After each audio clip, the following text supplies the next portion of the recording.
ஆனால் எனக்கு ஒரு தங்கச்சி ஞாபகம் வருகிறது. டெல்லியிலே செக்ரட்டரியேட்டிலே வேலை செய்து கொண்டிருந்தாள். நல்ல தாய் தகப்பன்மா, நல்ல ஒரு சபைக்குத்தான் சென்று கொண்டிருந்தாள். நல்ல ஒரு ஆவிக்குரிய பிள்ளை என்று அவளை பார்த்து சொல்வார்கள். கொயரிலே முன்னால் இருப்பாள், பாடல்களிலே ஈடுபடுவாள், வாலிப பிள்ளைகளோடு கூட சேர்ந்து அவர்களுக்கோடு கூட தன்னால் முடிந்ததை சபைக்குள்ளே செய்து கொண்டிருந்தாள். உற்சாகமானவள், நல்ல பொறுப்பில் இருந்தாள்.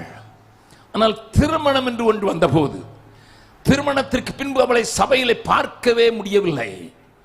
போதகர் அவளை வயலை ஒரு நாள் சந்தித்து, என்னம்மா சபைக்கு வருவதையே விட்டுவிட்டாயே என்று கேட்டார். அப்பொழுது அவர் சொன்னார், பாஸ்டர் உங்களுக்கு வசனம் தெரியாதா?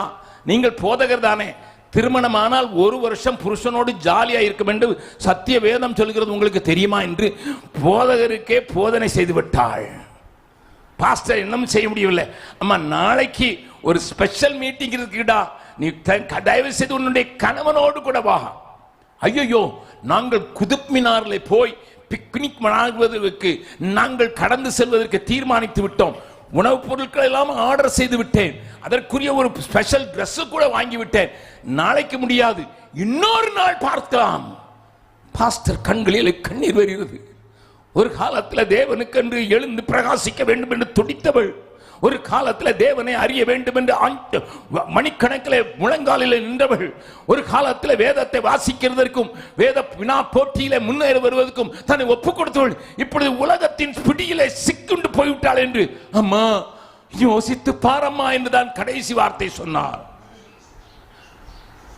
ஒருவேளை நான் உன்னை மறுபடி சந்திக்காவிட்டால் இந்த வார்த்தையாவது உன்னுடைய காதுகளிலே விழட்டும், யோசித்து பார்.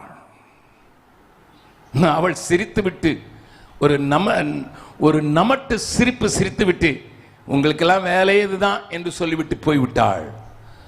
நடந்ததை நான் இப்பொழுதும் என்னுடைய கண்களுக்கு முன்னதாக பார்க்கிறேன். அவளும் அவளுடைய கணவனும் ஒரு மோட்டார் சைக்கிளிலே ஏறிக்கொண்டு உணவு பதார்த்தங்களை எடுத்துக்கொண்டு உல்லாசமாய் போய் கொண்டிருக்கும் போது ஏதோ அவள் சொல்ல, கணவன் அவளை திரும்பி பார்க்க, முன்னால் இருந்த ஒரு ஸ்பீட் பிரேக்கர் என்று சொல்லக்கூடிய அந்த தடுப்பை அவர்கள் தாண்டும் போது வேகமாக சென்று கொண்டிருந்த அந்த மோட்டார் சைக்கிளில் இருந்து தூக்கி எறியப்பட்டாள். எதிர்த்தால் வந்த ஒரு பெரிய லாரி அவளுடைய தலையை உடைத்து அங்கேயே கொன்று போட்டது. பாஸ்டருக்கு செய்தி வந்த போது அந்த பாஸ்டர் ஓ என்று அழுதார். நேற்று தானே நான் சொன்னேன், ஒருவேளை இதனை சந்திக்க முடியாமல் போய்விடுமோ, இது உனக்கு கடைசி செய்தியாக இருக்கலாமோ என்று நேற்றைய தினத்தில் நானே சொன்னேன். இந்த மகள் இதை கேட்கவில்லை என்று சொல்லி அவர் விம்மி விம்மி அழுததை நான் பார்த்திருக்கிறேன். மறுபடியும் ஒரு தீர்மானம் எடுங்கள். ஏதோ ஆலயத்தில் இருக்கிறோம் என்பதனால் அல்ல, ஆண்டவரோடு இருக்கிறோமா என்பதுதான் முக்கியம்.